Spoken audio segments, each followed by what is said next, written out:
Welcome to another wonderful Susanna Calloway audiobook. We are excited to have you with us. Before we begin the story, please like and subscribe to our channel and share it with friends. This allows us to continue adding free clean Western romance audiobooks for you to enjoy. The following title is copyrighted by Susanna Calloway, Western romance author. Now, find a comfortable spot, relax, and enjoy the story. The Scarred Christmas Bride. Chapter 1. The Civil War never ended in Ned Chapman's mind. Of course, realistically, he knew it had been over for more than a decade, but somehow, it managed to rage on in his dreams. That was one reason he slept in the barn loft. He didn't want to wake the whole household when he erupted from his nightmares. It happened again that night. He was fighting for his life in the Yankee hospital, delirious. His mind escaped back to his wife who lived at the ranch outside Taos, New Mexico. It was his only relief from the pain, the misery. Vera was what kept him struggling to survive. His only reason to keep trying. At last, he arrived home at the ranch only to see his bride look at him with horror. He suffered repulsive scars from his torturous time in the war. He didn't look like the handsome young man who'd left to fight in the war between the states. In his nightmares, he morphed from a good-looking young gentleman into a melting monster, his skin jagged and dangling.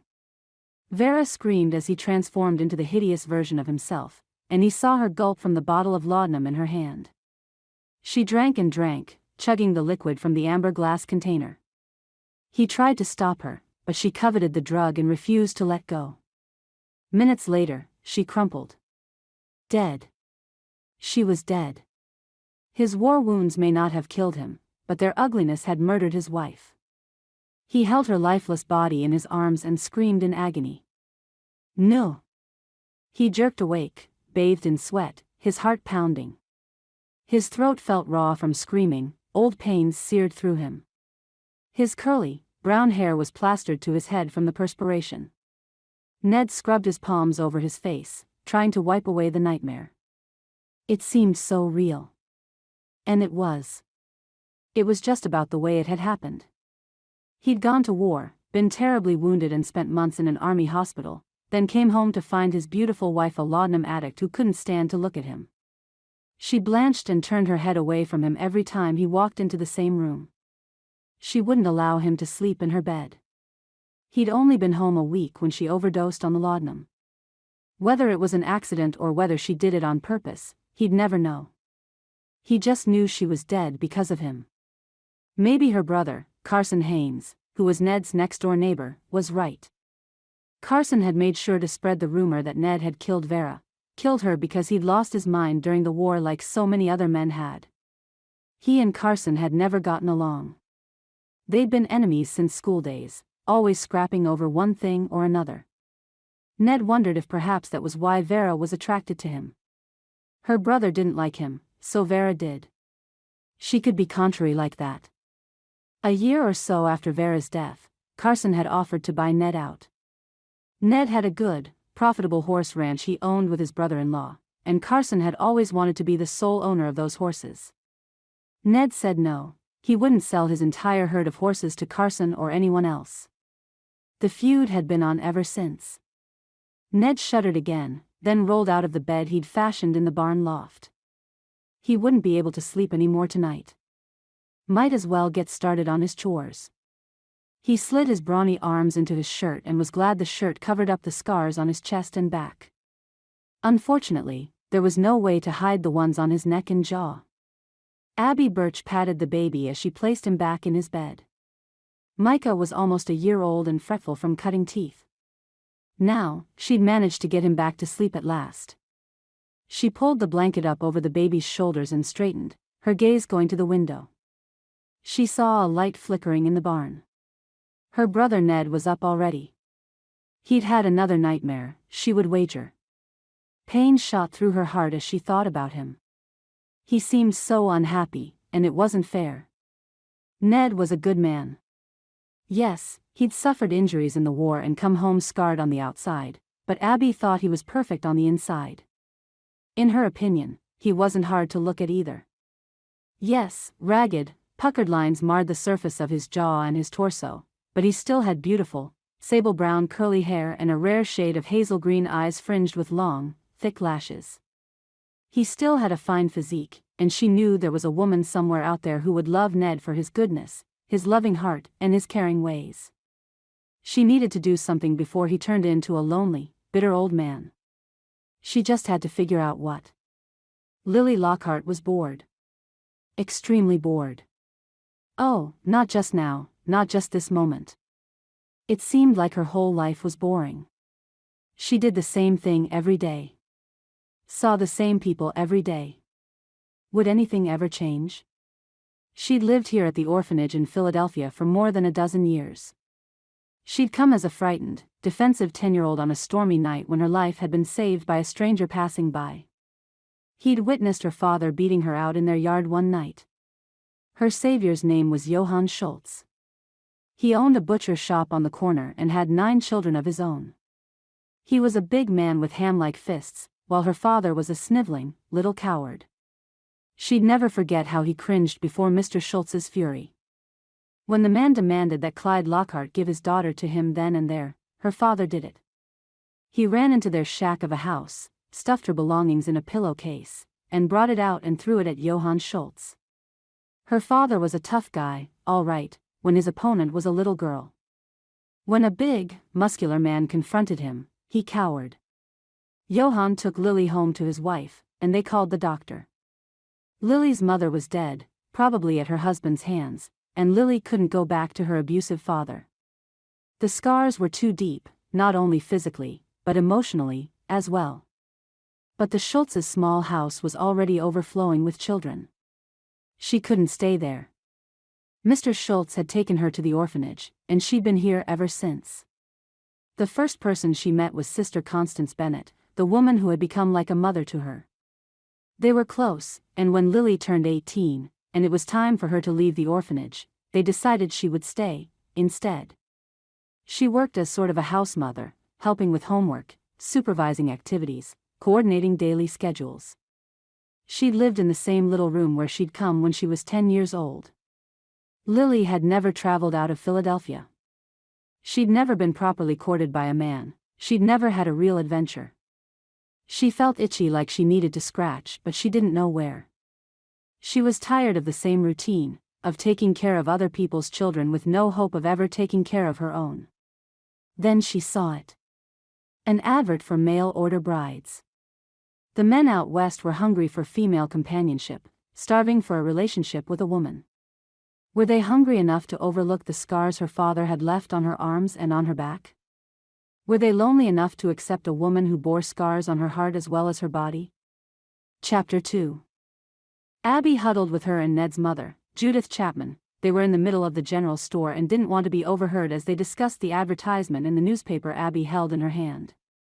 "We couldn't," Judith Chapman said, shaking her head. "No, we certainly shouldn't," Abby agreed fervently. "It wouldn't be right." "It would be for a good purpose, though," Judith said hesitantly. "I agree." Abby fingered a skein of yarn, a thoughtful frown on her face. "Would it be so terrible? I mean, if it worked out in the long run?" Judith whispered back. Neither one had mentioned what they were talking about, but both women knew they were trying to decide whether to answer the advert for mail-order brides. Abby had shown it to Judith just a few minutes ago. Ned had been on their minds. In fact, they had talked about his situation, and this almost seemed like an answer to a prayer. If fate would smile on them and send the right woman, Ned could probably learn to love again, learn to live again. "Do you think we should?" Abby murmured to her mother. "I don't think we shouldn't," Judith said and winked. "Maybe God just needs a helping hand to revive Ned." "You know, you're right," Abby decided with a firm nod of her head. "The Lord helps those who help themselves, after all." Lily's hands shook as she tore the envelope open. It was from the mail-order bride agency and there was another letter inside.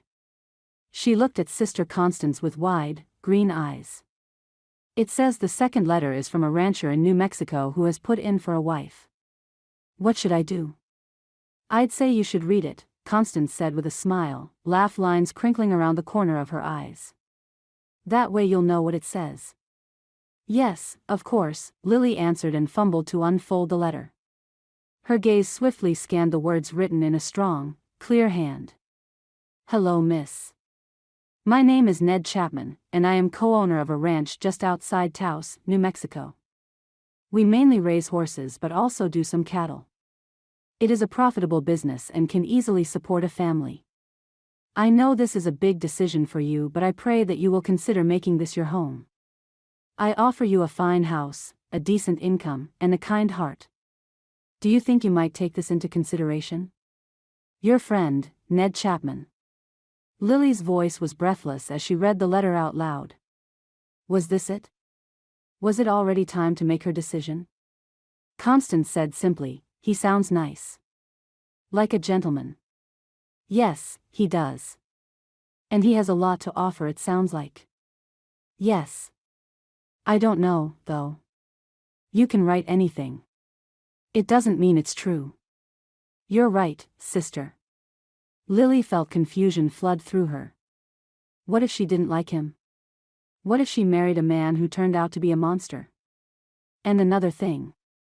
She lived with Sister Constance, a couple of other nuns, and 16 children, but she was mostly left on her own for life's major decisions.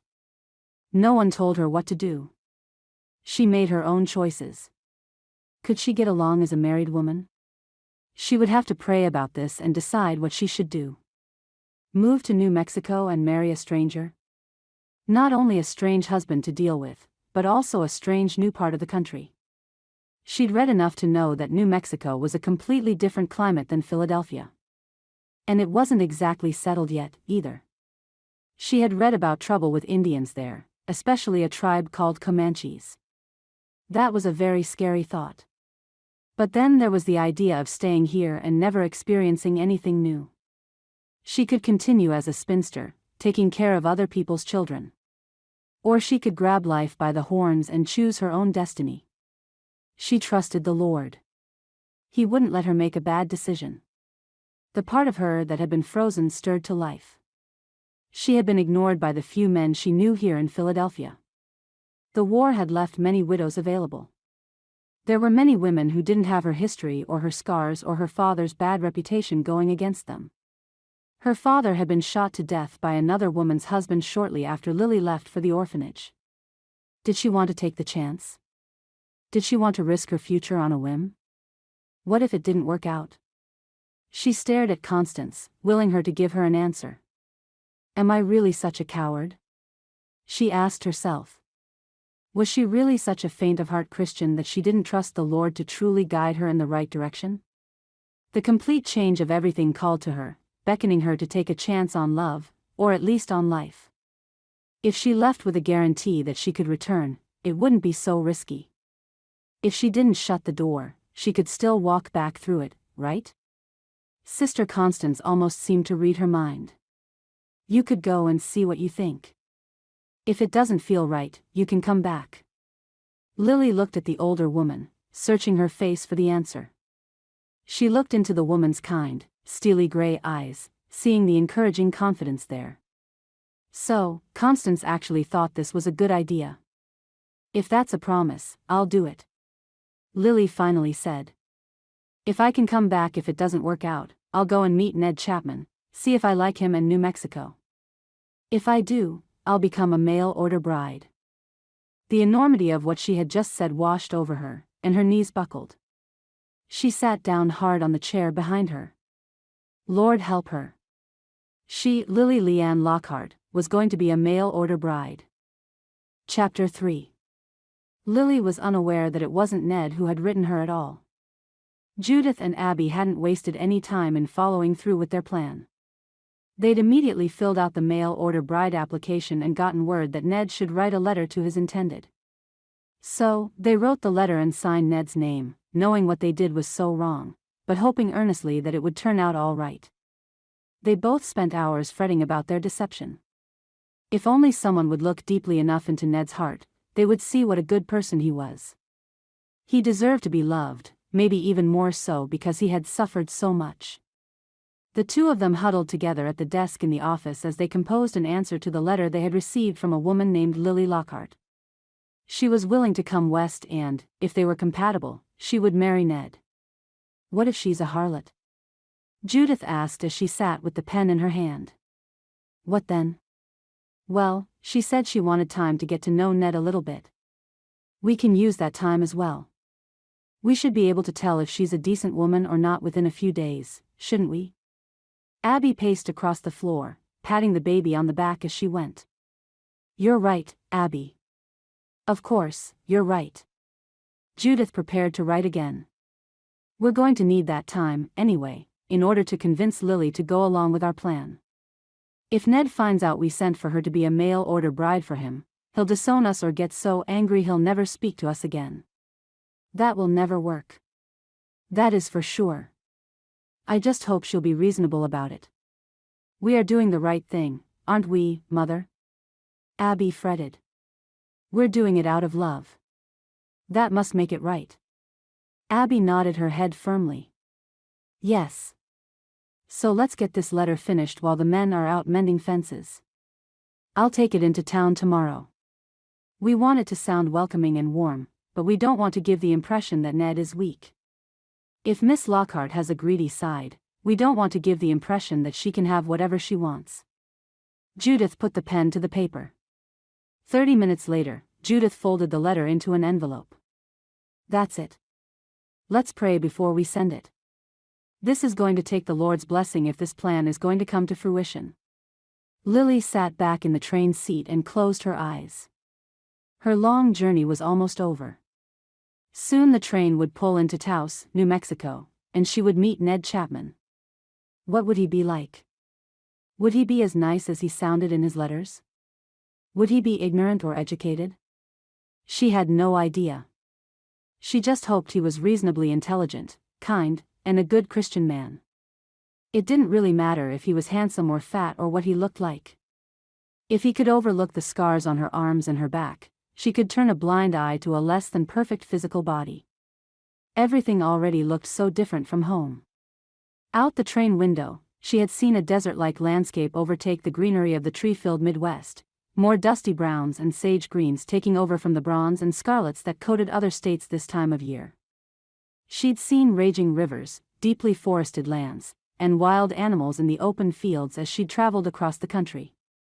It had been an amazing but exhausting journey. She had spent the first hour of her trip trying not to cry. She couldn't get the image out of her mind of Sister Constance standing on the platform at the station as she waved goodbye. A stiff wind had whipped the black cape she worn over her habit, wrapping it around her slender figure. Sister Constance had suddenly looked older to Lily, who loved the nun dearly. She had stepped in and acted as a mother to a young, frightened Lily. Leaving her was certainly the hardest part of this journey. After a while though, Lily put aside her feeling of loss and isolation and began to enjoy the journey. She loved seeing the different parts of America. Yes, the constant rocking and noise made her feel headachy, and her body was sore. She felt sleep-deprived and dirty, but she was starting a brand new phase of her life. Excitement drummed through her veins as they drew closer to her destination. A few minutes later, the train slowed to a stop, and Lily sat frozen for a moment. It was time to step into a new life, a new world. God be with me, she prayed as she stood. She ran her gloved hands down the wrinkled skirt of her olive-green suit and straightened her hat. This was it. She gripped the handle of her carpetbag tighter. The sun was blinding when she stepped from the dim interior of the coach, and she stood, blinking, for a moment. When her eyes adjusted to the brightness, she looked around for Ned Chapman. She didn't see anyone but two women, one of them holding a baby on her hip. They stared back at her and then began to walk her way. Lily Lockhart, the older woman asked timidly. Yes, that's me. Lily smiled a little unsurely. A look of relief washed over both their faces, and Lily couldn't help but see they exchanged a look of satisfaction. The older woman was tall and slender with salt and pepper hair. I'm Judith Chapman, Ned's mother, and this is his sister, Abby Birch, and my grandson, Micah. Ned was busy, so we volunteered to pick you up. Lily was a little confused. The man who wanted to marry her couldn't take the time to come and meet her in person. Well, this wasn't off to a very promising start, was it? We'll tell you more on the way to the ranch, Abby said. Why don't we get your trunk loaded into the wagon and head out? Lily felt hurried and regretted that she was given no time to look around the little town. Hopefully, she would get the chance to see more of it in the next few days. The two women hustled her into the wagon seat as soon as her trunk was loaded, and Judith snapped the reins over the horse's back. Lily cast her gaze around and took in what she could as they rode out of town. They rode directly toward the mountains, following a rough road over the arid landscape. Judith and Abby kept up a steady stream of small talk as the horses clipped along. Lily answered their questions, but was focused on the countryside. Completely different from Philadelphia, she thought, as she eyed the succulent plants and sandy ground. Gnarled trees scattered across the fields, and Lily gasped as she saw a large lizard sunning itself on a rock. The air was cooler than Lily had expected it to be, and she was glad she still wore her warm cape. It felt strange for everything to look so desert-like, yet still have a wintry chill. She drank in the sights, enjoying the breeze whispering against her cheeks. So, Lily, there really is something we need to talk to you about before we get back to the ranch. Abby's voice was hesitant as she changed the subject. I hope you won't be too angry with us, but I have to tell you something. Ned knows nothing about you. Mother and I placed the order for a mail-order bride. Chapter 4. Lily shook her head. She surely hadn't heard right. You ordered a bride? Judith nodded as she guided the horses around a curve in the road. I'm afraid so, dear. You see, Ned is a good, kind man, if I do say so myself. He went to war a handsome young man and came home wounded both inside and out. He found his young bride a laudanum addict who died less than a week after his homecoming. Abby picked up the story from there. He's more like a hermit now. He sleeps in the barn loft because he has awful nightmares, and he doesn't want to wake the entire family. He has some scars that make him self-conscious, and he is hurting from the loss of his wife. He thinks he caused her death. He didn't. She was a laudanum addict long before he came home. We can't stand seeing him living like that. He's too alone. He needs a good woman in his life, someone who'll bring him back to life. Someone who can see him for the beautiful man he is.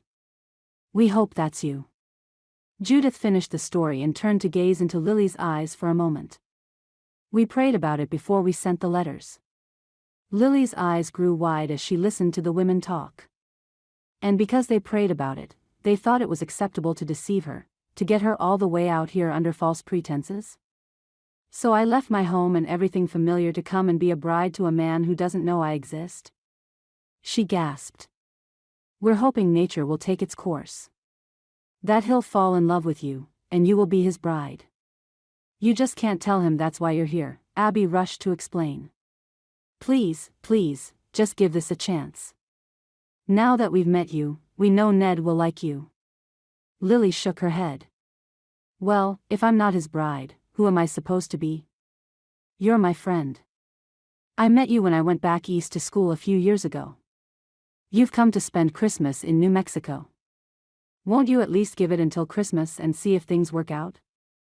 We'll be forever in your debt, Lily. Abby adjusted the sleeping Micah in her arms and looked at Lily pleadingly. Lily didn't speak for a minute. She hated being a part of this deception. It made her uncomfortable and put her in an awkward position. Yet Judith and Abby seemed so earnest and sincere, so hopeful that she would agree to the plan. She had planned on taking her time anyway, taking time to get a feeling for the man she was going to marry. Now, she was torn. If she said no, what would she do? Get right back on the train and ride again for endless hours? Go back to where she'd come from with no hope for a different future? The thought sent a shudder through her frame. She felt their eyes boring into her. Then Judith said one simple word. Please. Her voice shook. There was so much emotion cramped in it, and it stabbed at Lily's heart. I will try, Lily finally said. I don't like it, but I will try to not give away your scheme. I have to say, though, I won't lie directly to him. If he asks me, I will have to tell him the truth. I won't, however, correct any information you give him unless he asks. The release of tension was almost palpable. Thank you, the women said over and over again. It actually made Lily feel worse instead of better. Oh Lord, what had she just committed herself to? The closer they drew to the ranch house, the wider Lily's eyes got. The mountains seemed to draw ever closer, towering over the land below.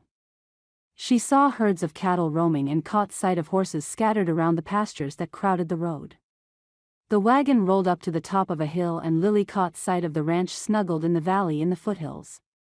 It was a combination of a log cabin and an adobe hacienda. It looked like a two-story in the center with two wings on either side.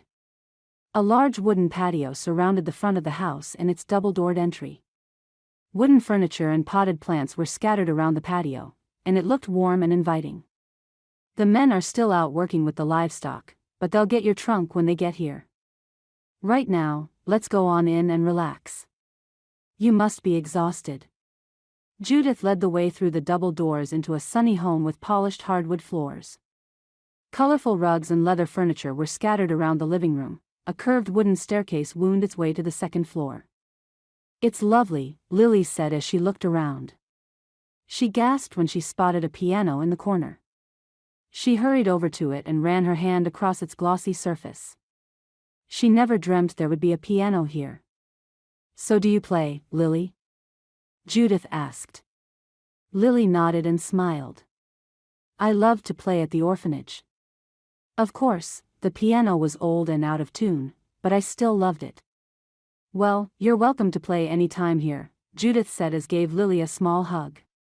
I love it when the house is filled with music. Abby came back from putting Micah in his crib and said, let's all have some tea and then we can show Lily her room. Lily's room was on the first floor in one of the wings. The furniture was beautiful handcrafted wood and the quilt and curtains were a cheery blue. There was an armoire against one wall and a small desk sat under a sunny window. A Spanish-style fireplace arched in the center of another wall. It was so large and spacious. Lily was amazed. Her room at the orphanage had been tiny, little more than a cell. She couldn't believe this entire room was just for her use. Abby had shown her to the room, but then left so Lily could clean up and rest a bit before dinner time. Lily had been too excited to do much besides explore this lovely space. Now she plopped her carpet bag on the bed and dug out her brush and hand mirror, placing them carefully on the desk. She shook out a clean blue dress and hung it in the armoire, and then she collapsed on top of the mattress. She closed her eyes. Tension played across her nerves. This was quite a mess she was involved in. Ned Chapman had no idea she was coming or why she was here. He was a man who lived basically in isolation with just his family and his animals. He didn't want a wife. Those two women had lied to her. But they had done it for a good purpose, right? They loved him and wanted to see him happy. But why couldn't they have found a way to do that without dragging her into it, darn it? Lily lay there for a little while, contemplating her situation. She tried to take a nap, but sleep wouldn't come. Her thoughts were too pervasive, too troublesome.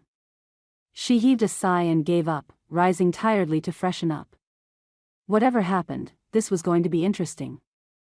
Chapter 5. Ned hung his saddle in the tack room at the rear of the barn and stretched his aching back.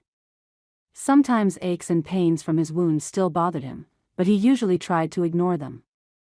The careless slip he'd taken down a small ravine today had aggravated them, though, and he groaned as he stretched. Better put some liniment on that, Ned, and then I'll see you at the house. Roger Birch, Abby's husband, slapped his hat against his thigh and headed inside. Ned waved at him, then took the ladder into the loft. He had turned part of the space into a bedroom, and he kept a pitcher and basin with water on an old chest he'd hauled up there. He was ready to get cleaned up, eat a good supper, and maybe play a game of chess with his mother. It had been a long day, and he planned on making it an early night. He stripped off his shirt and washed his arms and chest, avoiding looking at the ugly scars that rode across his shoulders and upper arms. He was used to them now and could look at them without dwelling on them, but they were a constant reminder of everything he'd been through. His stomach growled as he ran a comb through his chocolate-brown waves and pulled on a leather vest over a clean white shirt. Now he could go eat. He climbed down from the loft and strode across the barnyard toward the back door of the house, but paused when he heard music floating through the air. The piano? But who was playing, and right before supper? His mother didn't play often anymore, arthritis in her fingers making it difficult, and Abby hadn't played since Micah was born. Suddenly, he switched courses and headed for the front door. He walked quietly across the porch, taking in the beautiful melody as it drifted through the cold twilight. Whoever it was, they were good. He entered the living room and stopped to stare at the woman at the piano. She was a stranger. A lovely stranger with shiny brown hair and a straight back. He could see from her profile that she had a creamy complexion and full, pink lips. She hadn't yet noticed him in the room. He took another step forward, and she caught sight of movement out of the corner of her eye. She glanced over her shoulder and saw him, her hands fumbling to a stop. "Please, don't let me interrupt you. You play beautifully." He spoke softly, fascinated by the face before him. "You must be Abby's brother, Ned," she said at the same moment she saw Abby hustling into the room. "Ned, there you are. I want you to meet my friend, Lily Lockhart. She's from back east. I met her at school. I asked her to play for us while I get dinner on the table." "I see," he said, turning his gaze to the floor. She hadn't reacted to his scars, yet. Maybe she just hadn't gotten a good look at them as most of them were covered by his shirt. She looked like the type of prim little lady who would gasp and flinch, maybe grow pale, at the sight. An imp in him made him step closer into the light and look directly at her, raising his chin to give her a clear view of the damage. He saw her eyes widen and she swallowed, but she didn't look away, didn't make a sound, just looked at him steadily. He didn't just see her chin jet up a bit, did he? "It's nice to meet you, Mr. Chapman." Her voice was mellow, soft. She didn't react at all to the ravages on his neck and jaw. "Better call him, Ned, Lily. After all, you're going to be here until after Christmas," Abby said with a chuckle. "Now, come on, you two, and let's sit down." Ned hesitated. He didn't want to have dinner with a stranger, didn't want to have a stranger here until after Christmas. Especially not a beautiful woman like this one. "I just came in to get a plate," Ned said. "I'll eat in the barn." "Oh, not tonight, Ned, please. Have dinner with us." Abby placed her arm pleadingly on his. "Another night. I've got a headache and just want to eat and go to bed." He knew Abby was aggravated with him, but he couldn't help it. He was aggravated with her, too. She sprang this woman on him totally unannounced and then proclaimed she would be here for a month. Abby knew he didn't like strangers around the place. With that, he headed to the kitchen, filled a plate and grabbed a good half a dozen biscuits. He'd rather be alone than to be on display for a prissy city woman to gawk at, even if she did play the piano like an angel. Lily stared at his retreating back. That was rather rude, she thought. Did he dislike her that much already? She'd only met him for a few brief minutes. Those few brief minutes had been enough to see that he was an intriguing man, though. He was tall, well over 6 feet, and had strapping shoulders that tapered down to a flat abdomen and long, muscular legs. His eyes were magnetic, brown with interesting golden flecks in them, fringed in long, thick lashes. Yes, he had scars, ugly scars that had to have hurt terribly when they were inflicted. They twined around his neck and puckered the skin along his left jaw. But the rest of his face was strong with high cheekbones and a straight nose. She couldn't help but notice his fine build and strong muscles. In fact, he was so big he was almost scary. He could crush her without much effort. "I'm sorry, Lily. That didn't go as I planned." Abby looked at her with sadness in her eyes. "He'll feel better tomorrow." "I hope so," Lily replied. "I'd hate for him to be uncomfortable because of me." "Do you think that's why he won't eat with us?" No, of course not," Abby reassured her. "It's like he said, he's got a headache. He often eats in the barn, you know." This isn't anything new.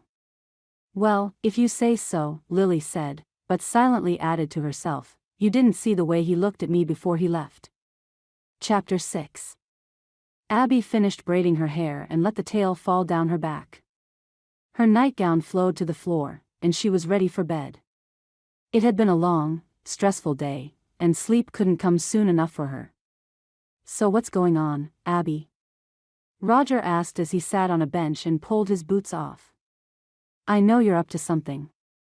Who, me? She asked innocently. Why do you say that? Because I know you, honey. Who is this Lily really? If she was your friend who planned to come here for Christmas, you would have been all excited and talking about it for weeks in advance. He gave her a look that made her know he knew she was lying, and she relented. Oh, all right. I never could lie to you. She moved over to sit on her husband's lap. I know you're going to be mad. It's a plan Mother and I hatched up. She fessed up to everything with her arms wrapped loosely around Roger's neck, her head resting on his broad shoulder. But you see, we did it out of love for Ned. I just want him to be as happy as you and I are. Roger groaned and nuzzled her neck. You're right. I'm none too pleased. But that's nothing compared to what Ned's going to be if he discovers you and your mom have been plotting against him. I wouldn't want to be you when he finds out. Well, he just can't find out. That's all there is to it. She gave him a playful kiss and stood up. Now what do you say we go to bed, and we snuggle like the happy couple we are? Lily didn't think she would be able to sleep that night from worrying about the situation she was in, but between exhaustion from her long journey and the comfortableness of the mattress, she slept soundly. She was surprised when she woke up and the sun was peeping over the frozen horizon. She hurried to get ready for the day, dressing in a simple brown skirt and ivory shirtwaist with long sleeves. She always wore long sleeves to cover up her own scars on her arms, the ones left there by her father. Whip marks, burns, cuts from the belt flailing against her flesh, she remembered the pain she'd suffered from each one. She didn't know why he targeted her arms, but they seemed to be a favorite spot for him to go for. She did empathize with Ned. She knew how much torture had been inflicted for each mark, not only physically but mentally as well. There was nothing easy about suffering. Lily pulled the front and sides of her hair back to the crown of her head, fastened it with a clip, and let the rest fall free. She'd worn her hair up yesterday, but this was how she wore it on a regular daily basis. She exited her room headed to the kitchen. Abby and Judith were there, and Micah sat babbling and pounding a spoon at his high chair. Morning, Lily, Abby sang out as she cracked eggs in a bowl. Did you sleep all right? Like a contented kitten. The bed is so comfy. Good, I'm glad. The men are out doing morning chores. They'll be in for a quick breakfast then gone again. Okay, what can I do to help? Lily asked. Judith put Lily to work setting the table. Lily had just laid down the last piece of silver when she heard the men coming in the kitchen. She looked up and saw Ned towering over his mother, avoiding Lily's eyes, again. Good morning, Lily greeted him and Roger as she moved to grab the plate filled with toast and set it on the table. Roger greeted her warmly, but Ned just mumbled in her direction. They all took their seats, and to Lily's dismay, she found the only empty chair was the one next to where Ned was sitting. She slid into place, startling a little when her knee brushed against his muscular thigh. It almost felt like a lightning strike. Much to her dismay, that small jolt caused her hand to hit a glass of milk and send it tumbling over, white liquid spilling everywhere, including straight into Lily's and Ned's laps. Lily moaned and started apologizing, jumping up and taking her napkin to the spill. Ned leaped up beside her and stared down at the soaking wet crotch of his pants. The look of shock on his face was priceless. Holy, he yelped. Lily couldn't help that her gaze was drawn immediately to the wet area of his pants, then quickly forced it away. Heat flared in her cheeks, and she worked hastily to clean up the mess. I'm so sorry, she gasped. I'm not usually so clumsy. Forgive me. She hurried to get a cloth to wipe up the floor. Oh, Lily, please don't worry about it. Here, let me get that, and you go change out of that wet skirt. Abby took the towel from her and finished cleaning up while Lily protested, then gave in. Her shoulders sagged. She must be making a great impression, she thought, as she again apologized and hurried from the room. She sat on the bed and clasped her hands to her burning cheeks. She must have appeared a clumsy oaf. Ned's pants had been soaked, right on the crotch. How embarrassing was that? Well, as the old saying went, no need crying over spilled milk. She just knew this wasn't the best start to her first day here. Ned mumbled beneath his breath as he adjusted himself under the damp cloth of his pants. He strode toward the barn, having decided he'd put up with the damp pants instead of taking time to change. He was regretting that decision as he stomped across the yard. He let himself into the barn and shook his head. Miss Lily Lockhart was upsetting his calm, predictable life, and he didn't appreciate it. She was a pretty thing, though, he had to admit. Her hair was shiny and glossy, her eyes twinkled when she smiled, her lips looked soft and velvety. And he'd noticed what she smelled like, too, kind of like strawberries. He took a quick trip up the ladder to the loft and applied a towel to his crotch. Heck, he might as well change pants while he was here. It would make breaking horses go easier on him that day and maybe help him to not be constantly reminded of that little green-eyed gal. He just pulled the clean pants up over his hips when he heard his mother call him from below. "Comin', Ma," he called back, then climbed down the ladder. "Did you need something?" "Yes, son, I do. I need you to be sure and eat dinner at the house tonight." Judith crossed her arms and gave him her best stern mother look. "You know I don't like to be around strangers, Ma," he said as he guided his horse from its stall. "I know it, and you need to practice getting over that. Not all people are as nasty as some others, you know. Maybe I just don't want to waste the time finding out which ones are which," he muttered as he patted Trojan on the back. "We all take that chance every time we meet someone new," she said. "But this is different. Lily is going to be a guest in our home for a month. We want her to be comfortable, Ned. Obviously, your attitude is making her nervous. That's why she spilled the milk this morning. Or, maybe, she's just clumsy. See, there's that disdainful attitude again. Please, son, come to dinner tonight." Ned sighed, shaking his head. "Okay, Ma, I'll come to dinner, but don't be surprised if your little Miss Lily goes running out of the room screaming when she gets a good look at my scars." "Oh, I think she's a little tougher than that, Ned. Your scars are just a symbol of the pain you endured, a testament to your bravery. Don't ever believe otherwise." Judith wrapped her arms around this strong, brave man that was her son and squeezed him tightly. Ned hugged his mother back. Thank God for the support of his family. What would he do without them? Chapter 7. That evening, Lily sat in her room writing a letter to Constance. Abby and Roger were going to town in the morning and could mail it for her, so she needed to get it finished tonight. It wasn't an easy letter to write, however. The situation she found herself in was complicated. She explained how she'd been tricked and was now trying to tell Constance about her first impressions of Ned. "He is a strange man, withdrawn. He wouldn't even eat supper in the house with us that first night. He did come in for the meal tonight, but he barely spoke and left right after supper was over. I don't think I'll ever break through that barrier he has put up, and I don't really know if I want to. He seems nice enough, intriguing even, but also cold. I don't know if this is a man I could spend the rest of my life with, or if I would want to." Lily sighed and signed the letter. She wished Constance was here and that she could feel the older woman's arms around her, reassuring her, telling her everything would be all right. Since she had been 10 years old, Sister Constance had been the one person who had loved her and could make her feel better when she was down.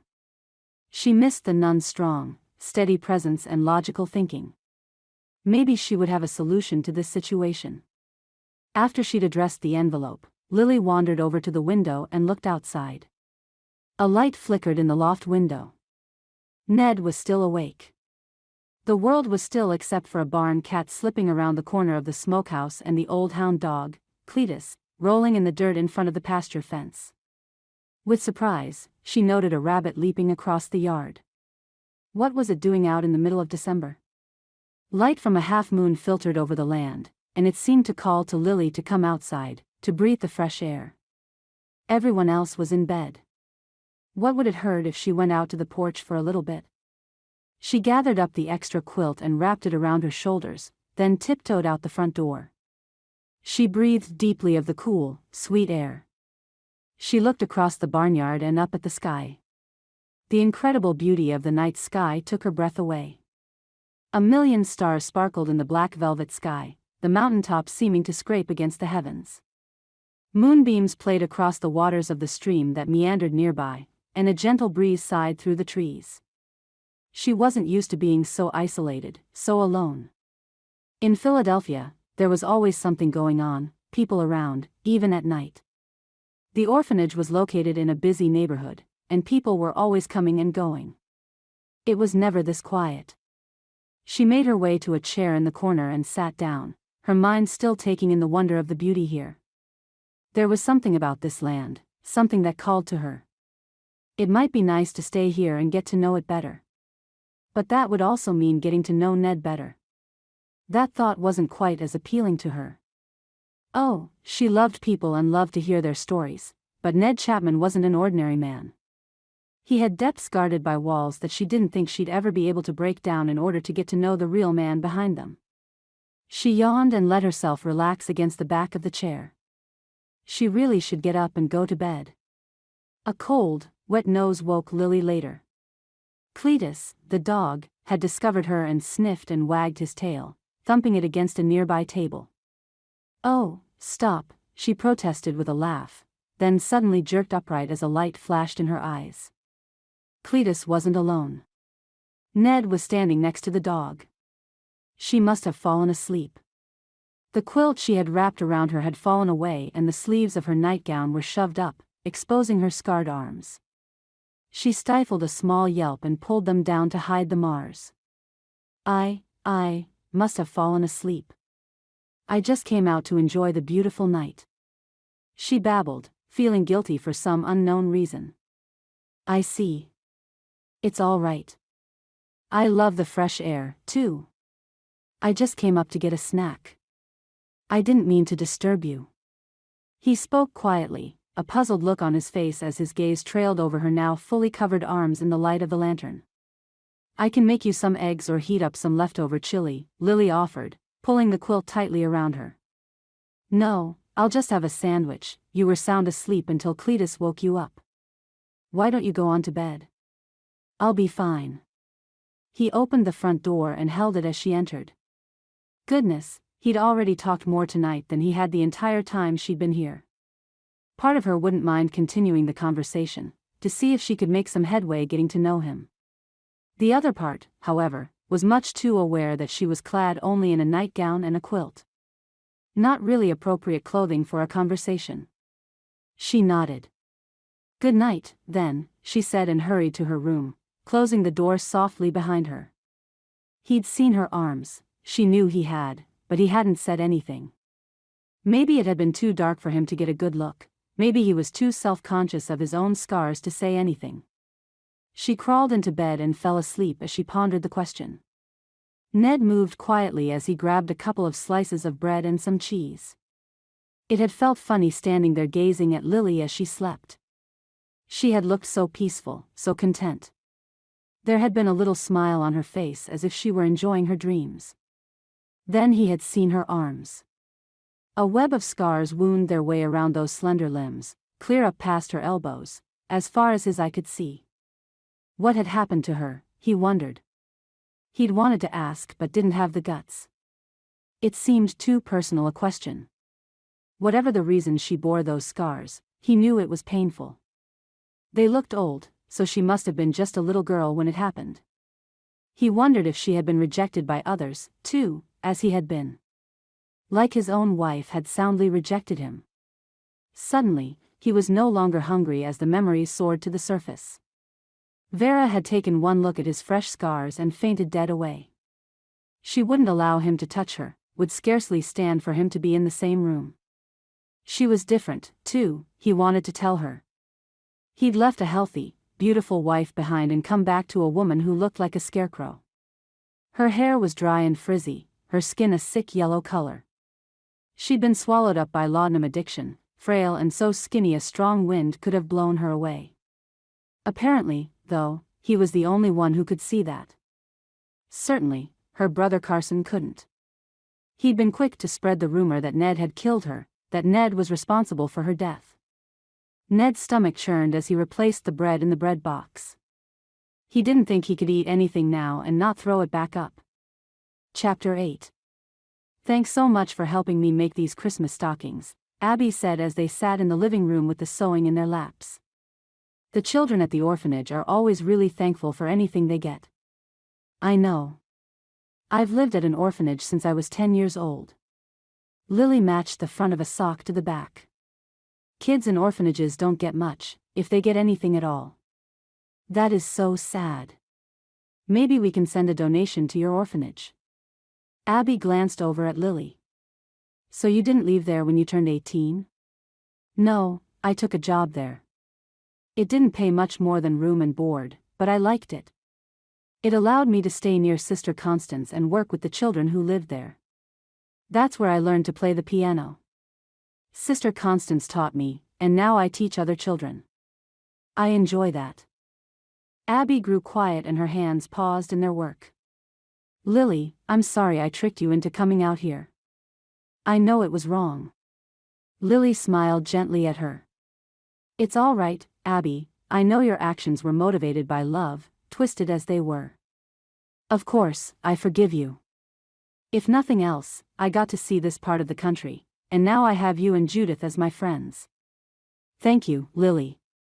Abby reached over and patted her hand. I don't think I would have taken the situation as well as you have.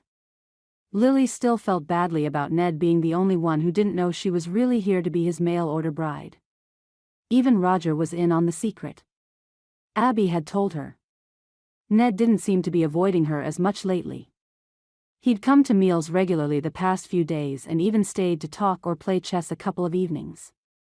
He didn't speak directly to her often, but when he did, he actually looked her in the eyes. He no longer ducked his head every time he spoke to her. That was a step forward in establishing a relationship with him, she supposed, but it still felt like she was somehow playing a dirty trick on him. Wouldn't it be better just to tell him the truth? Did they think he'd get so angry, he'd leave the ranch? Was his temper so fiery that they feared him? Surely not. She opened her mouth to ask Abby when there came a sudden crash from the kitchen. Lily and Abby both leaped to their feet and hurried in that direction, dropping the stockings they were working on. They found Judith lying on the floor, a broken platter shattered beside her. Mother, Abby gasped and rushed to her side. Mother, are you okay? She patted the older woman's cheek, and Judith's eyes fluttered open. Here's a damp cloth. Lily held out the moistened towel. Let me help you get her to the chair. Together they helped Judith into a kitchen chair where she shook her head in confusion. I don't know what happened. I just got dizzy and blacked out. Lily, please run down to the barn and see if you can find Roger or Ned. Ask one of them to ride for the doctor. Lily didn't hesitate. Her feet flew as she ran out the door and down to the barn. She spotted the men just riding in from the field and hiked her skirt so she could run faster. They saw her coming and knew something was wrong. They pulled their horses up to the fence and jumped out of the saddles, coming forward to meet her. Lily was gasping as she told them what had happened and asked one of them to go get the doctor. Ned wasted no time but immediately leapt back on his horse and kicked it into a gallop. Roger watched him go, then turned to follow Lily as she rushed back to the house. Inside, they found Judith insisting she was fine. She still sat in the kitchen chair, her cheeks pale but her back ramrod straight. It was just a little fainting spell. Which isn't normal, Abby insisted as she bounced Micah on her hip. He must have awakened from his nap while Lily was down at the barn. Well, I don't think it will hurt if you go lie down for a while, Judith, Roger said. And I'm going to see that you do. With those words, he reached down and helped his mother-in-law out of her chair, half-hoisted her in his arms and strode toward the bedroom. They were lucky. The doctor was in town and came right out to the ranch. He was a surprisingly young man who took his work seriously and spent time checking Judith over before shaking his head. I just can't say for sure. There is any number of things that can cause faintness, ranging from diet to heart disease.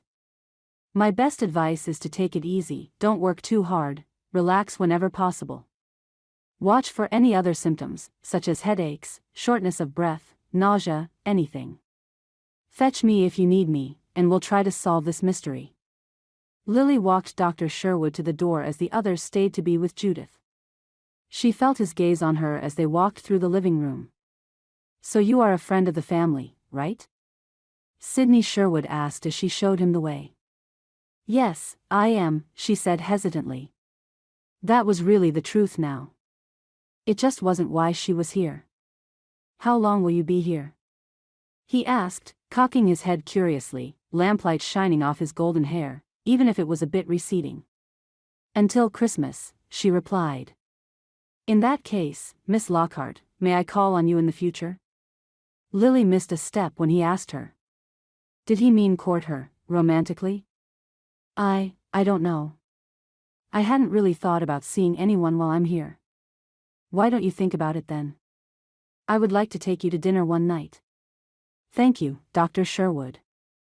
I'll consider it. Lily blushed, unsure how to react to his proposition. I'll be back to check on Judith tomorrow. We'll talk then. Good night, Miss Lockhart.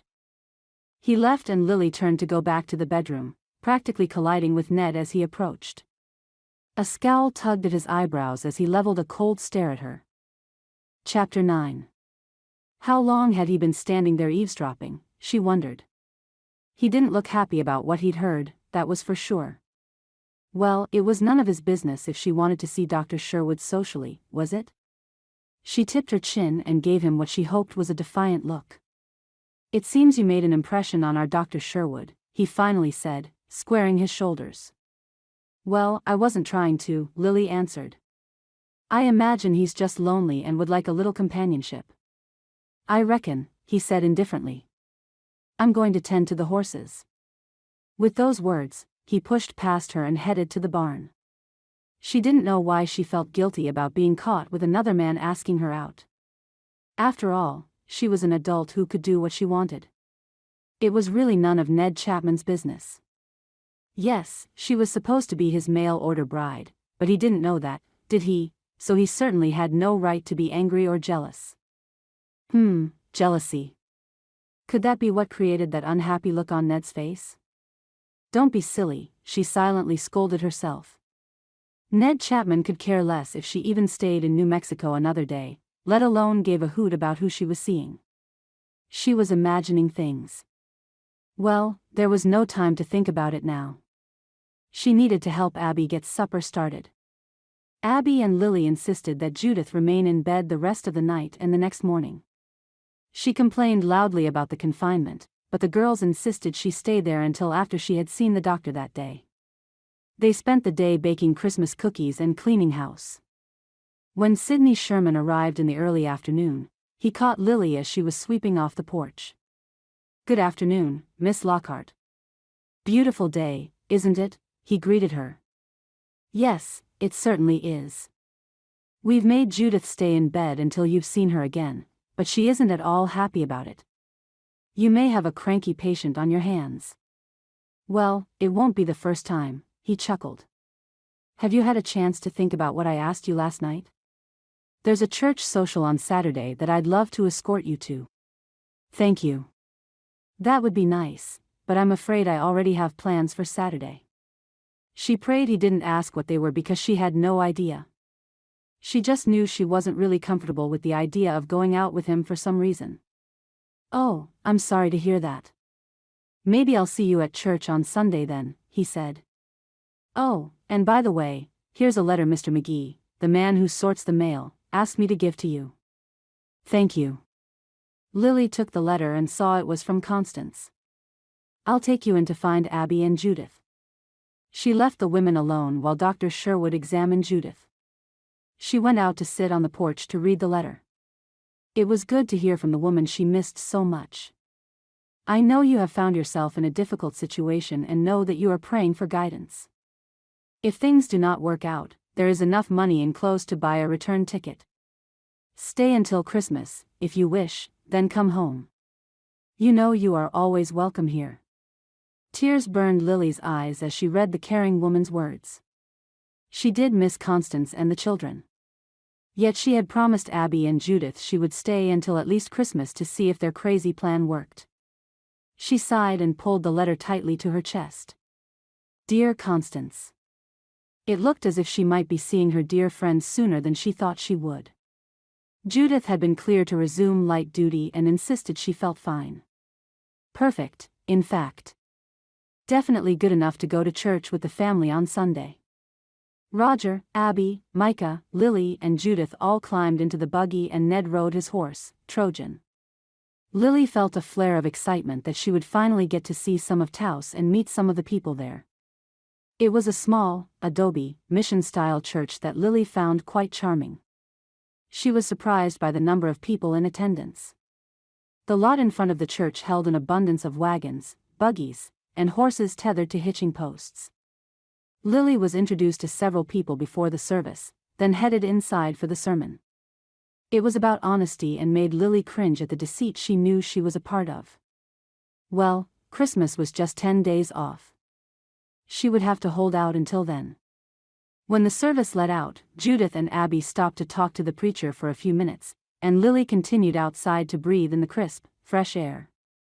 She had barely crossed the threshold when she heard someone calling her name. It was Dr. Sherwood. He strolled in her direction. Hello, Lily. You look pretty today. Thank you. It's nice to see you again. You, too. I never know if I'll make it to church or not.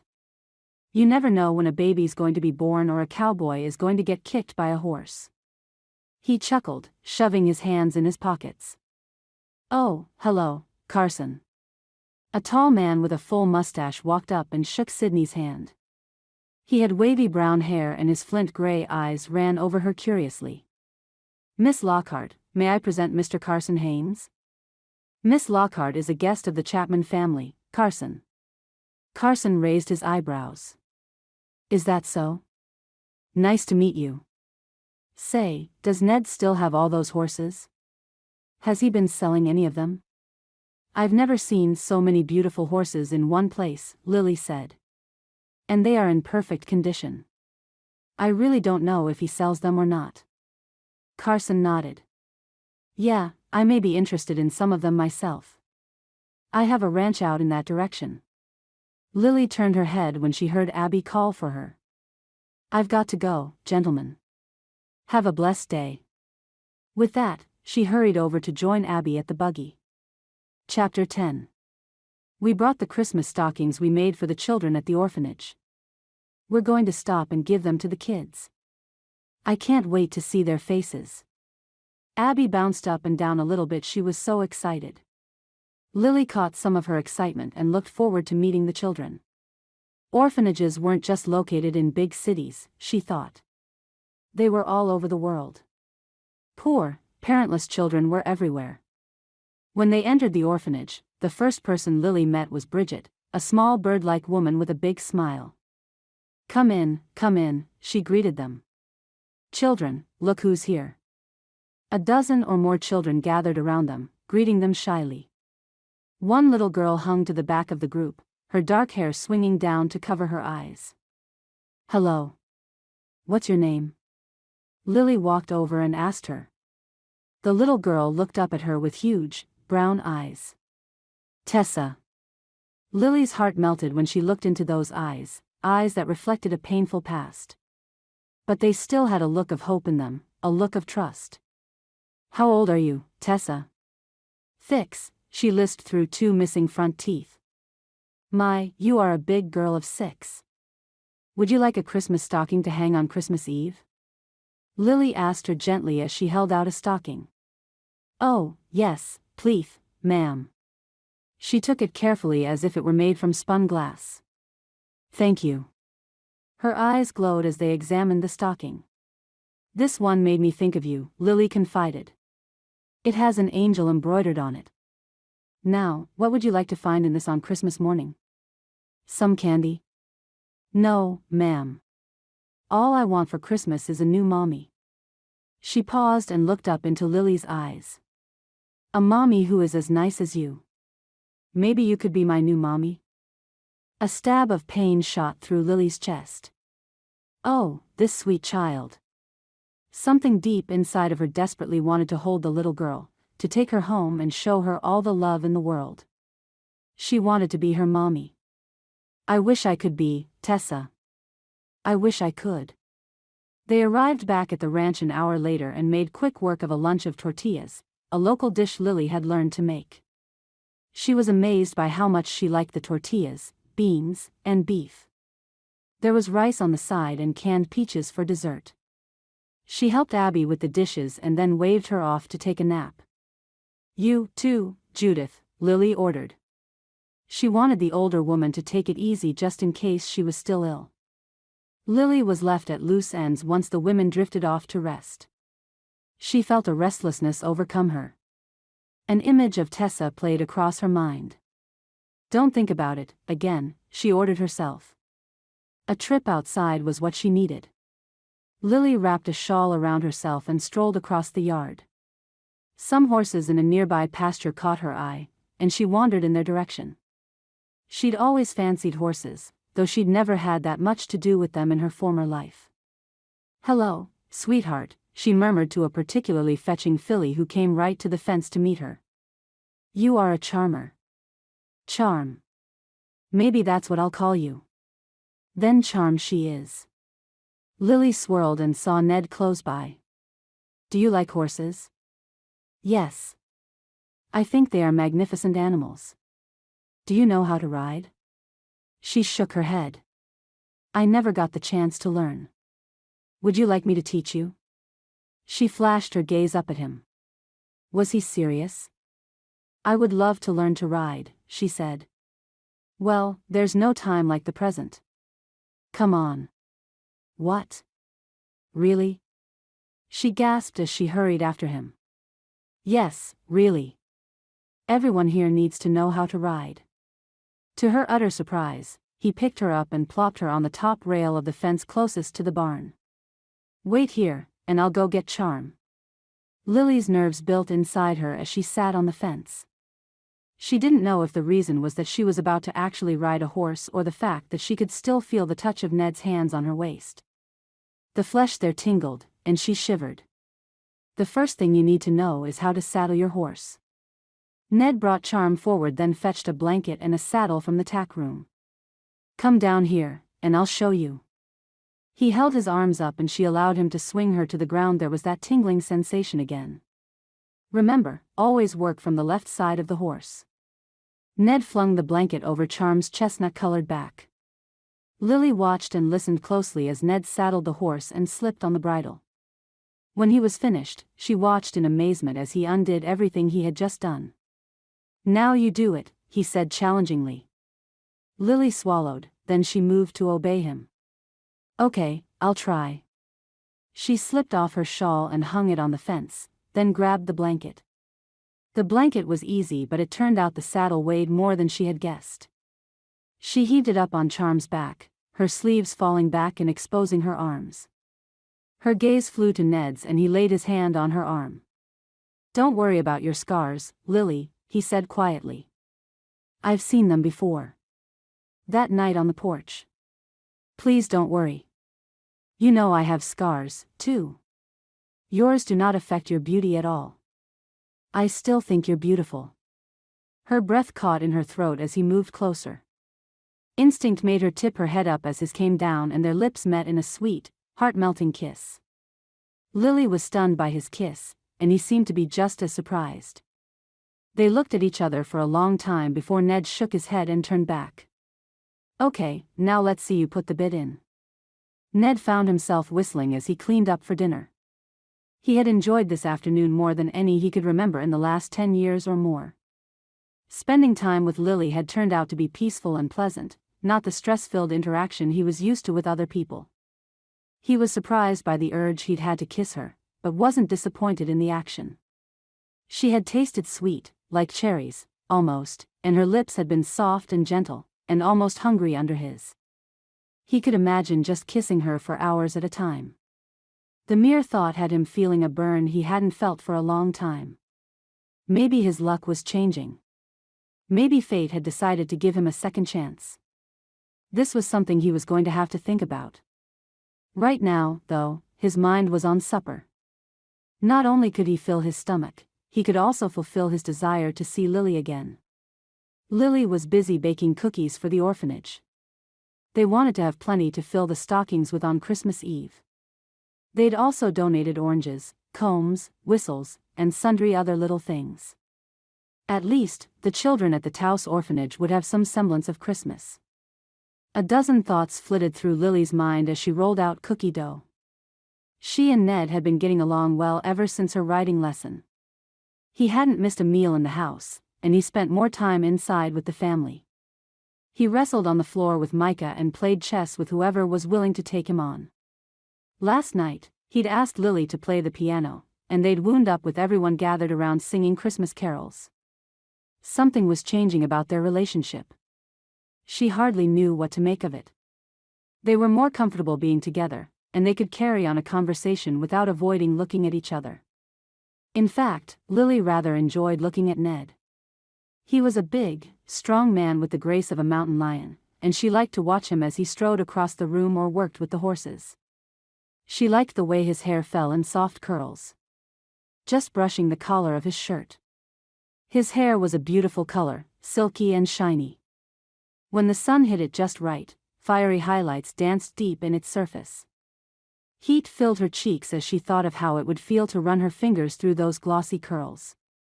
But she still was hiding something from him, and that thought did make her uncomfortable.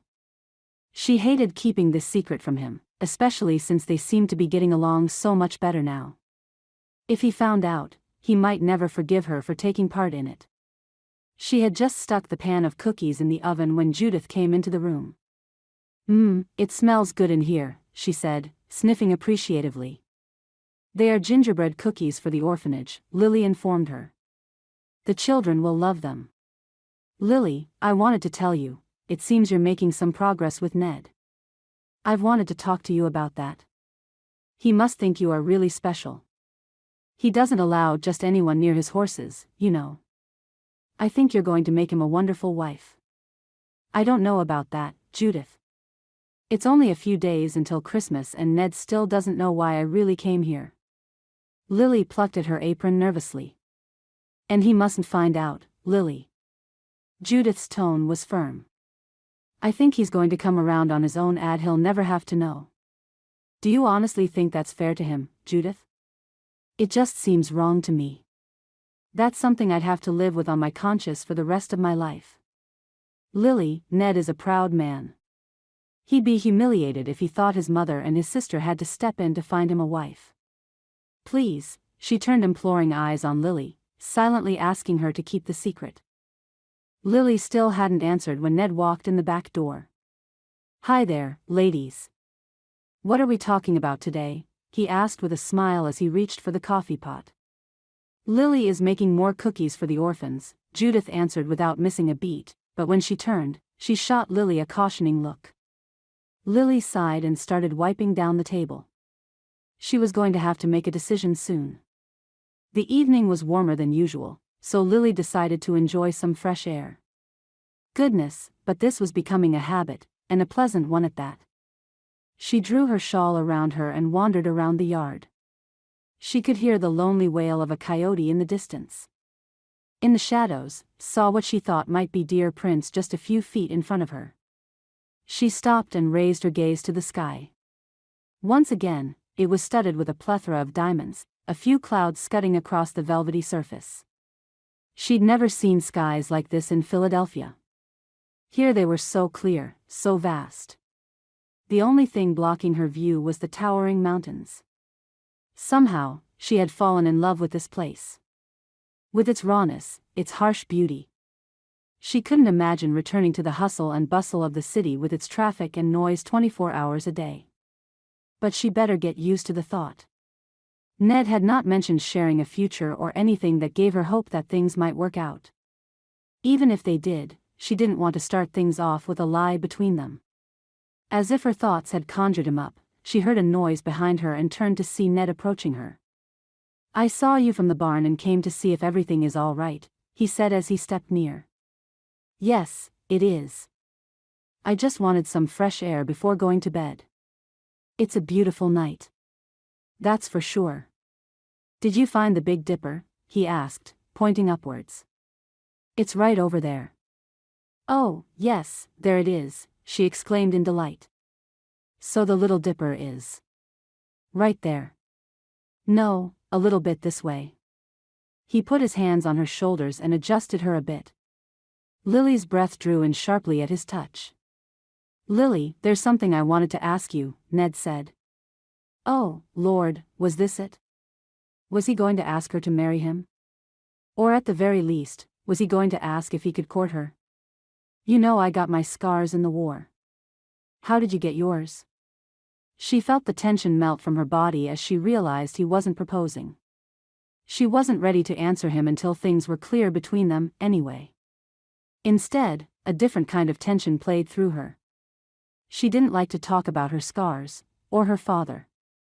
My father did it," she finally said in such a low voice it was barely a whisper, then grew stronger in his steady presence. "My mother died shortly after I was born, and he blamed me for it. He liked to hurt me, especially on my arms. He'd make me stick them out and he'd whip them." "Ah, Lily," he sighed and pulled her close. "No one should have to endure that. That's what Mr. Schultz said, too. He caught my father beating me one night when I was 10 years old and took me away to Sister Constance. I never saw my father again after that. He was killed a month later." She shuddered against Ned and closed her eyes. She hated remembering those times. They had been filled with fear and pain and had consumed her dreams with terror for years. "Poor little girl," he murmured, stroking her hair. They stood like that for several minutes before Lily pulled away. "Being taken away from him was the best thing that ever happened to me," she confessed.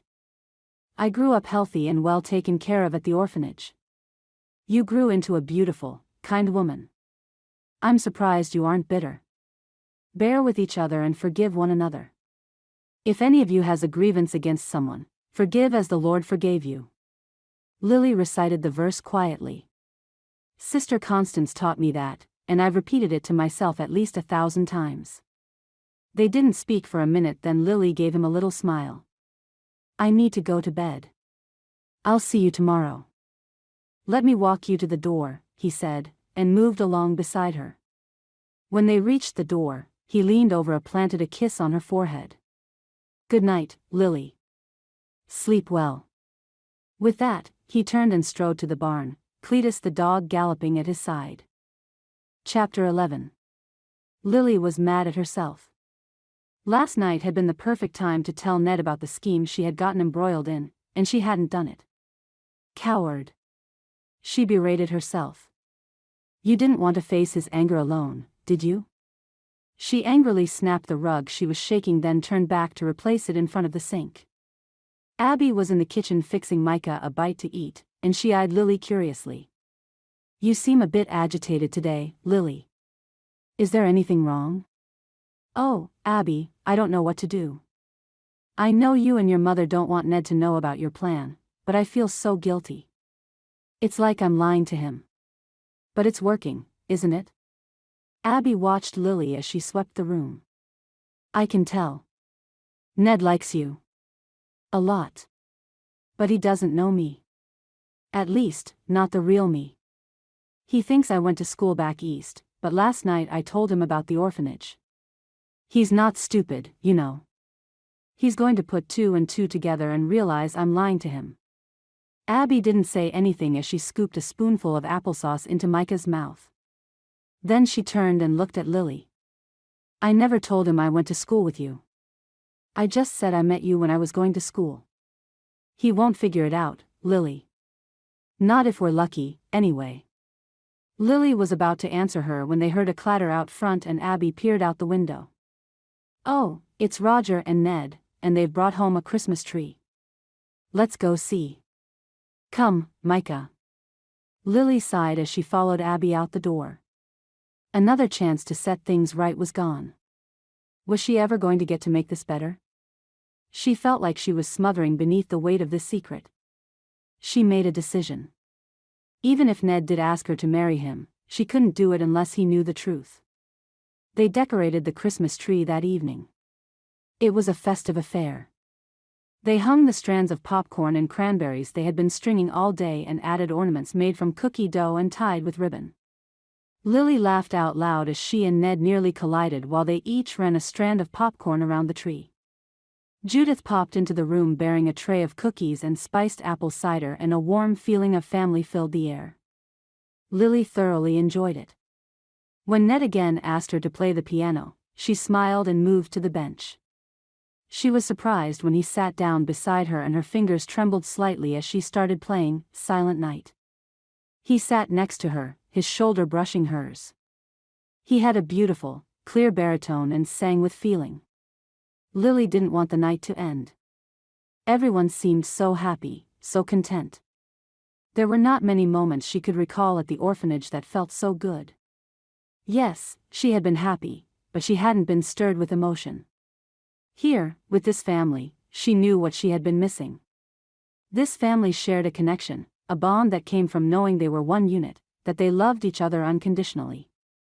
Tears stung her eyes, and as she finished playing Joy to the World, she wanted to be a permanent part of this family, longed to stay with them forever. She knew in her heart that she had fallen in love with Ned and wanted to be his wife. Would he turn her away when he found out she had tricked him? Oh, she hadn't done it on purpose, not really, but the deceit was there. Well, it's been lovely, but I really am tired. I think I'll call it a night. He looked surprised but moved to let her stand. Thank you for making this evening special, Lily, he said, looking into her eyes. I'll see you tomorrow.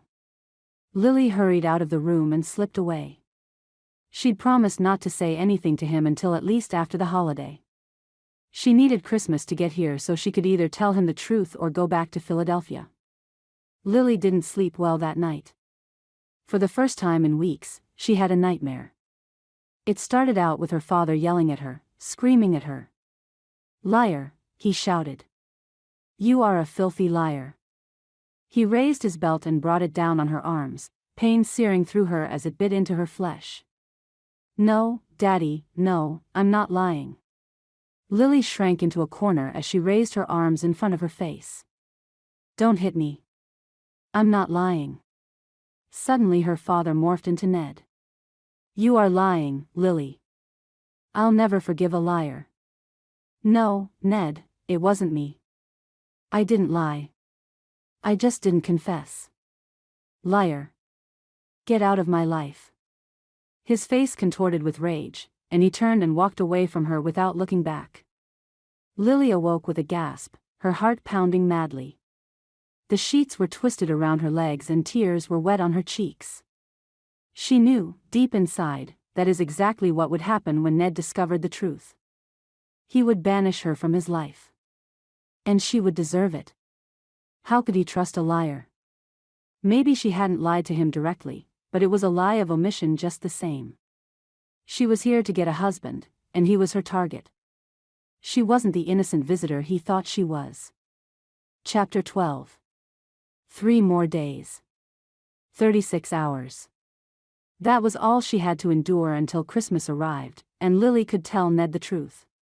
She knew then there would only be 2 choices for him. He could forgive her and maybe, just maybe, he would ask her to marry him. Or he could get angry and not speak to her again. Her only choice then was to return to Philadelphia. Her sleepless night was telling on her. She'd had a nagging headache all morning, and her eyes burned with fatigue.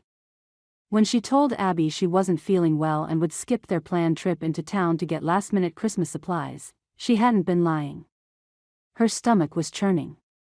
She waved goodbye to Roger and the ladies, then headed back in to bake some bread. Despite not feeling well, she might as well make herself useful if she was going to stay home. She set the bread on the counter to rise. Maybe some fresh air would help her feel better. She could go gather some pine cones and greenery to add a festive air to the table. She hung a basket on her arm and walked out into the sunshine. There was a nip in the air, but it felt good. Invigorating. She walked along a trail into a stand of trees and stooped to pick up a few pine cones. And there were the perfect green fronds to make a centerpiece. She smiled as she gathered up the fragrant greenery. She had a red ribbon that would make the perfect bow. By the time her basket was brimming with boughs and cones, she was ready to head back. She was glad she had taken the time to come out here and breathe the clean air. She needed to enjoy this time. After all, she might be back on a train east within the next week. She approached the barn from the side and noticed a man had pulled up on his horse in the yard. Curiosity sent her forward. "Howdy, Miss Lockhart. Remember me, Carson Haynes?" He doffed his hat and grinned, showing off the perfect white teeth beneath his mustache. "Oh, yes, of course, Mr. Haynes. What brings you out this way?" "I'm afraid that Judith and the Birches have gone into town." "That's okay. It was Ned I was wanting to see. I heard he has a stallion I might be interested in. Maybe a couple of mares, too." He climbed down from his saddle and moved towards the corral. "I'm afraid I don't know where he's at right now," she said, hurrying to keep up with him. "Well, I bet he won't mind if I just take a look at these fine-looking animals here. Now, those are some mighty nice horses." "Well, I don't know. I don't think he'll have any objections to me just taking a look. After all, we are neighbors."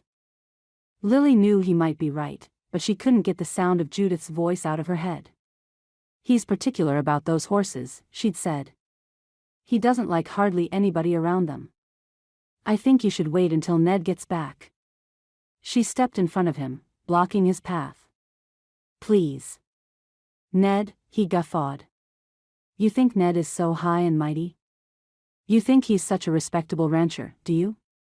Let me tell you something about Ned Chapman."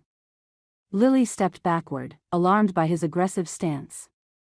Why was he so angry? Ned Chapman killed his wife. She was sick when he came home from the war, and he didn't want to deal with her. He sneered as he said it. "He's the one that gave her that overdose of laudanum. She didn't take it herself. I don't care what they told you. Tarnation, he takes better care of his horses than he does his people. I think you better go now, Mr. Haynes." Lily drew herself up straight and tried to sound stern and confident. She had seen that flash of cruelty in his eyes, just like her father's. She didn't want him to see she was scared. "Listen to me, woman." He stepped closer and grabbed her by the shoulders, shaking her. "Ned Chapman is no good. He should have been hung when he killed Vera. My sister, Vera." Lily's head flopped back and forth as he shook her.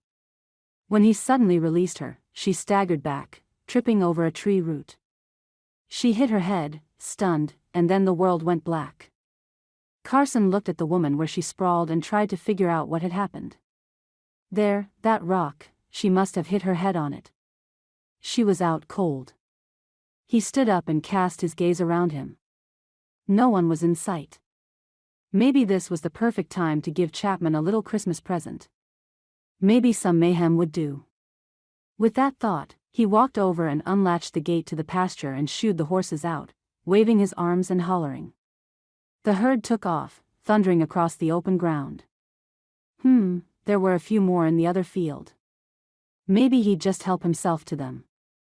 He mounted his horse and went to gather up the horses he'd decided he was taking home. Lily was cold. She squirmed against something hard and blinked her eyes. The blue sky radiated overhead, and she immediately closed her lids again. Why did her head hurt so badly? Voices floated into her consciousness. She opened her eyes for a minute. "Lily, wake up. Are you okay?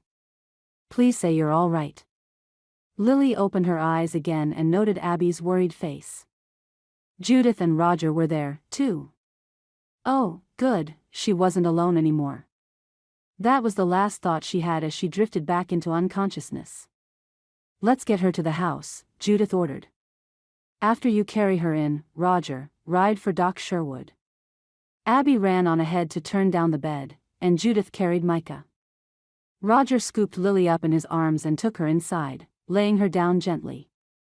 "It looks like she's got a little cut on her head," he said as he eyed a streak of blood on his shirt sleeve. "I'll get Doc as fast as I can." Abby moved to Lily's side while Judith dampened cloth and began to bathe Lily's head. "Oh, Mother, I feel so bad. If it wasn't for us, Lily wouldn't be hurt right now. It was a stupid idea, anyway. We should have never cooked up this plan." "Don't be silly, Abby. Lily getting hurt has nothing to do with us ordering her for Ned to be his mail-order bride for Christmas. Right now, we just need to worry about getting her well." "There might be one other thing you have to worry about," Ned said, stepping into the room, his face a cold, angry mask. "What do you mean, you ordered her to be my mail-order bride?" Chapter 13. Ned, Judith's hand flew to her throat. "How about we talk in the hall, Mother," he said, holding the door open. "Are you in on this too, Abby?" She nodded guiltily and rose to her feet. He waved for her to go before him, then followed them out of the room. "I ran into Roger. He told me you found Lily laying out by the pasture, hurt." "Yes. Roger went to get the doctor. I don't know what happened." Abby wrung her hands as she waited for the explosion she knew was coming. "Well, the horses are gone. I need to go get them back. But first, I want you two to tell me exactly what you've been up to." "Oh, Ned, we did it because we love you. You were so glum and gloomy, in a really dark place. We thought if you had a good woman of your own, maybe you'd snap out of it. So we answered an advert from a mail-order bride agency." Judith hurried to explain, then Abby jumped in and told him more, how they'd begged Lily to go along with them. She didn't want to, but finally agreed. Ned looked at the two women he loved dearly, his mother and his sister. They had gone too far this time. What gave them the right to order him a bride? Tarnation, he didn't plan on ever getting married again. Anger and frustration roiled up within him, and he looked at the two with a disgusted scowl on his face. He shook his head. "I've got to go get my horses back, but we are not done talking about this. Not by any means." With that, he slammed his hat back on his head and stormed out the door. Lily lay in bed, staring at the wall. She didn't know what time it was, she just knew it was late. She had been in and out of consciousness all afternoon, and only flashes of memory were clear to her. She knew Dr. Sherwood had been here. He said she had a mild concussion and should stay in bed the next day. Later in the evening, after Lily had been awake, Abby had confessed that Ned had discovered their plan for his mail-order bride. He was angry when he left and didn't say when he'd be back. Now she lay there staring into the dark and wondering what Ned was thinking. How angry was he with her? Did he hate her for her deception? She could imagine the hurt look on his face, the pain in his eyes. She closed her eyes and sighed. He couldn't be any madder at her than she was angry with herself. She should have never allowed herself to be lured into this situation. She knew with no doubts that she had fallen in love with Ned. He was so patient, so kind. And despite his scars, she thought he was a beautiful man. When she looked into his eyes, she felt herself drowning in their depths. They were mesmerizing. It was almost as if he were communicating with her only with his eyes. The touch of his hand started her blood boiling, and she felt a hunger building inside her whenever his flesh touched hers. Just thinking about those feelings made goosebumps pop up on her skin. She wanted to marry the man, but that would be impossible now. He was too angry. How could he ever trust her again? A marriage without trust wasn't a real marriage. And that was what she wanted. A real, true marriage where both people loved each other deeply and wanted the other's happiness even more than their own. "Oh, what a tangled web we weave," she thought despondently and rolled over her on her side, wadding her pillow into a bunch beneath her head. It wasn't long before the fabric grew damp from the tears she shed on it. Despite being ordered to stay in bed, Lily gave up on that shortly after noon. She couldn't stand laying around one more minute. Christmas was just 2 days away, and there was much that needed doing. She needed to finish polishing the silver and making the pumpkin pies. She used extra caution when she did her hair, carefully avoiding the spot where Sydney had taken 6 stitches. In the end, she simply pulled it back in a low ponytail and dressed in a simple blue dress. "Lily, what are you doing up?" Abby asked when she came into the kitchen. "Sydney said for you to stay in bed today." "That's silly, Abby," Lily said as she poured herself a cup of coffee.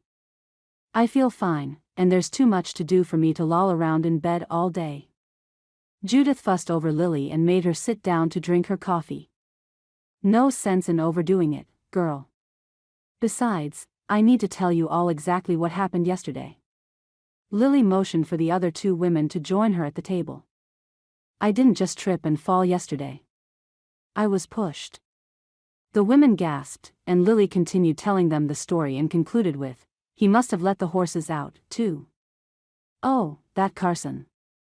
He's got a devil inside of him, for sure." Judith smacked her fist on the tabletop.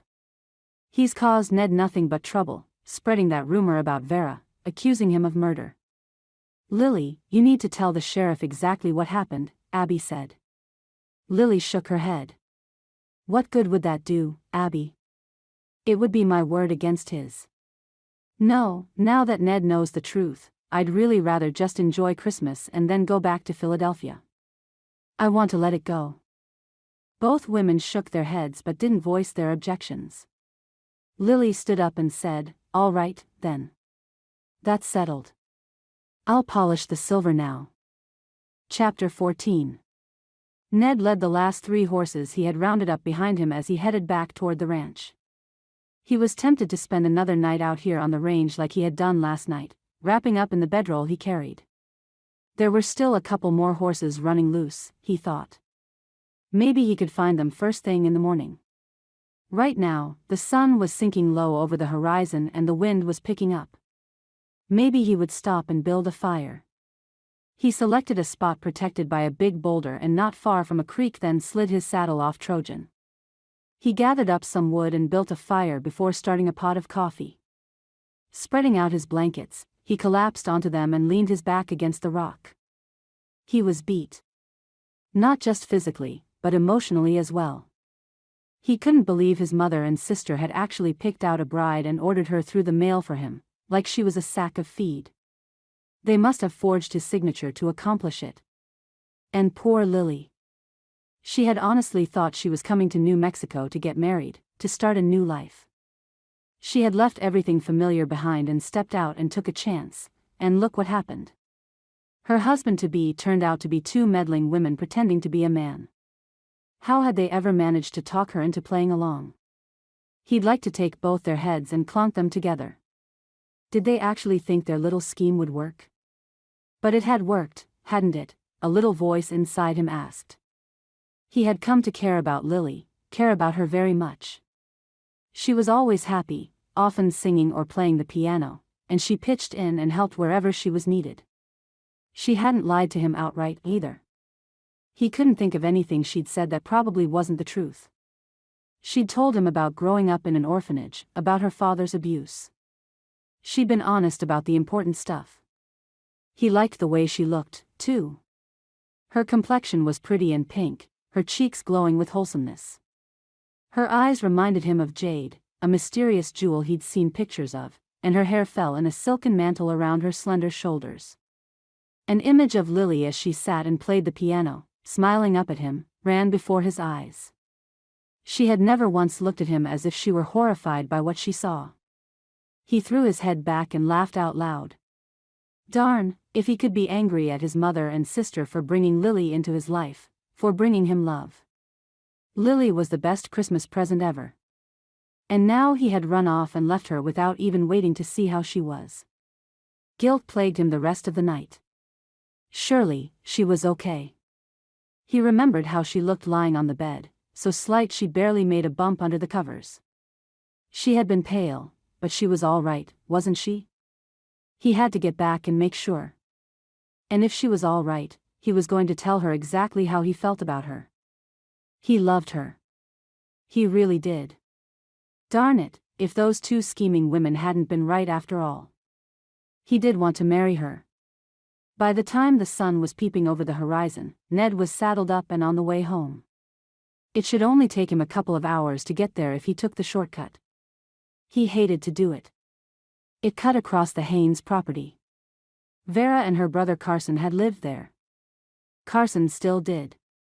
But if he went the other way, it would cost him another hour, and he wasn't willing to waste another hour being away from Lily. He guided Trojan over the land, hoping that he wouldn't run into Carson Haynes. They hadn't gotten along even before he and Vera married. In fact, he wondered if Haynes' dislike for him wasn't part of the attraction for Vera. Carson had raised Vera since their parents died when she was 12, and she'd always resented her big brother ordering her around. He searched the landscape when he drew near the Haynes barn, but he didn't see any human life anywhere. A few horses grazed in a pasture nearby, and he squinted to get a better look at the animals. Those looked like the animals he was still missing. Ned rode closer and confirmed it. Yep, those were his all right. His branding mark was in plain sight. Ned gathered his horses and fought down his anger at the same time. He should go pound on the door, see if Haynes was at home and beat the devil out of him, but he didn't want to spend Christmas Eve feuding with his neighbor. Maybe he'd just take a detour through town and tell the sheriff the story and leave it in his hands. He rode on home and ran into Roger when he took Trojan to the barn. "How's Lily?" he asked. "She's okay. She was having breakfast a few minutes ago." "Take care of Trojan, will ya? I need to see Lily." Ned tossed him the reins and hurried into the ranch house and hollered for Lily. "Lily, where are you? I need to see you." Lily froze in place when she heard Ned's calling voice. He must be really mad if he wanted to see her badly enough to go yelling through the house for her. She'd been changing the sheets on her bed, but she guessed she'd better stop. Might as well face the music and get it over with. Lily emerged in the kitchen where she found Ned talking to Abby and Judith. When she walked into the room, he spun and faced her. "Lily. There you are." "Yes, here I am. I heard you yelling for me. I was in a hurry to find you. I've got something to tell you." Lily braced herself. Here it comes, she thought. He's going to tell me he never wants to see me again. "Lily Lockhart, I love you. You may have been brought here with trickery." He turned and glared at the other two women, but somehow, their plan managed to work. "I have fallen in love with you. Please don't go back to Philadelphia." Lily's mouth dropped open and she stared at him in amazement, then shook her head. Had she heard him right? He loved her? Lily glanced at Judith and Abby and knew from the happy looks on their faces that she had heard him correctly. Oh, dearest Lord. Ned didn't hate her. He had just declared his love for her. Lily sucked in her breath, and her eyes blossomed with joy. "Oh, Ned, I love you, too. I honestly do." They moved as one across the room to end up wrapped in each other's arms. Their lips came together, and they exchanged a hungry kiss, Ned's hands trapping her head between his palms. When Lily gasped and looked up, Abby and Judith were gone. She and Ned were alone in the kitchen. "Lily, you are a beautiful woman both inside and out. Come outside and talk a walk with me." She nodded, and he took her hand and led her out the door into a bright, sunny morning. The world seemed to glow beneath the golden sunbeams that danced across its surface, and a saucy breeze tickled Lily's hair. Ned didn't walk far before he turned and dropped to his knee, taking her hand and kissing the back of it. "I thought I was in love once." His voice was quiet, growing stronger as he talked. But that love was weak. It couldn't take the wounds life dealt out, and it withered and died beneath the scars. This is different. This love is strong. We both have scars to prove it. Lily, I love you. Will you be my wife? Oh, yes, Ned. Yes, yes, yes. He stood and took her in his arms, kissing her again fervently. How soon can we have the wedding? Would tomorrow be too soon? Tomorrow? I'd love it, Ned, but I don't think we can make arrangements that fast. I happen to know Ma has invited Father Joe for Christmas dinner, he whispered. Oh, Ned, that is perfect. We'll get married on Christmas Day. She laughed with delight. That way, You'll never be able to forget our anniversary." The two of them laughed, then grew serious again as they sealed their love with another kiss. The end. Thank you for listening to this heartwarming story by Susanna Calloway. You can be assured that all her books are clean and wholesome. To find other romances by Susanna Calloway, as well as the other authors at Tika House Publishing, visit www.tikahousepublishing.com. Remember to hit like and subscribe, and we will see you in the next Susanna Calloway Western romance.